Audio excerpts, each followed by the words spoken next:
What's up, staunch gang? I'm here just for a quick little rant, if you will. This isn't really anything I wrote down, or I didn't even take notes. I just saw Pennywise, the story of it. Now, I've been waiting so long for this one. John Campapiano and his crew did it again. What a great documentary. It's amazing to me all these years later how people are still coming up and talking about that it has this lasting effect and impact. Its enduring power may come from the chords it strikes among all of us. We're all human beings and we were all children once. Anyone who watches the channel should know that I'm a huge fan of the novel It, and of course the miniseries, and as flawed as the last films were, I'm a fan of those too, and I'm looking forward to the HBO Max series.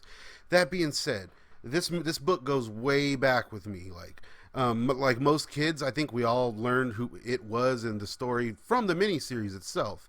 But upon reading the book and falling in love with it, I found out that the book was actually released the day I was born, September 15th, 1986, the year of our staunch. So what can I say? This story always kind of felt like it was part of me in some weird way. And I've always wanted to know more about it. And John Campapiano, he basically directly inspired me to make my own documentary, Forever, The Untold Story of Rock and Roll High School Forever, which is also award-winning.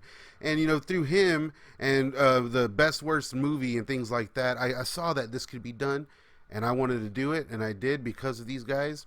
But I gotta say, man, these dudes are on another level. The amount of work that went into this story and going back and learning everything from the first drafts and how, okay, what are we going to do with this story, and how it was adapted to TV, especially such a horrid novel, how it could be put on the TV, all a very crazy journey. And they hit upon a lot of things that I did not even think of. Like, one of the most interesting parts in the documentary is when they're talking to the casting company that just put this amazing cast together, and how they were really shooting to kind of go for a TV feel. So they got all these big TV actors, and ironically, the adults were cast first, and they could try to match the kids up. And the portion of the documentary where they touch on Jonathan Brandis is just heartbreaking, let me tell you. And it's really cool to see Brandon Crane, Jared Blankard, everyone else that was in the movie. Like, I think Beverly, she had some of the most insightful stories, and it's like you really see that she was on the set with all these crazy kids, you know. And you learn like who had read the book upon filming and who didn't, and stuff like that. For a fan is very interesting, but if you're watching and you're not really much of a fan, you're gonna love it either way. The stuff they do, like the makeup tests with Pennywise and Tim Curry, and how they got Tim Curry involved especially, is just insane. And all the directors they had in mind and all the casting and everything, and did we manage to get one of the best casts? It is all such an enthralling story, seriously. I'll kill you all. And talking about behind the scenes footage or never before seen pictures, they went all out. You know that scene where the hand comes out of the book and it's like, ah, okay, well, they go in depth with that. You see them practicing the scenes. You see that there was multiple people dressed like Pennywise jumping back and forth, that through editing, I guess it just, you didn't notice. And they talk about deleted scenes, one involving Georgie with no arm being carried by a fireman and the mom freaking out, you know. Seth Green has some really cool stories here too, and how Seth Green was basically tailor-made. Like, this part was a young Seth Green, but he still had to go out there and try to get it, you know. I think he had said something like 99% of the roles you audition for, you don't get. So when he got this one, he was very excited. Brandon Crane told some really cool stories as well. The whole cast gets their time to shine, and they kind of format it like the movie, you know. They have the adult versions playing back and forth with the kids and whatnot. And it has that little weird duality going on. It gets a little slow in the middle, I think. I think the doc could have been a little shorter.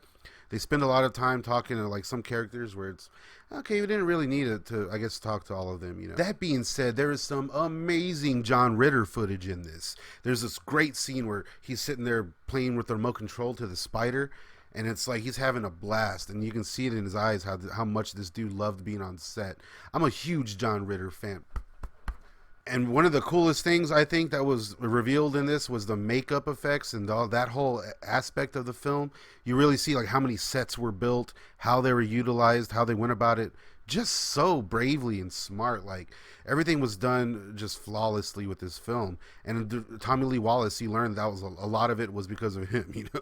And the sets in general, like the sewer set at the end was just amazing. The spider, we learned all about the spider, how they basically had like 2 days to shoot that thing, and it did all this cool stuff that just didn't come across on screen. Like, it, watching the documentary, you realize how cool that goddamn spider is. But that's enough spoilers for now. I just wanted a quick little rant. I wanted to touch on it.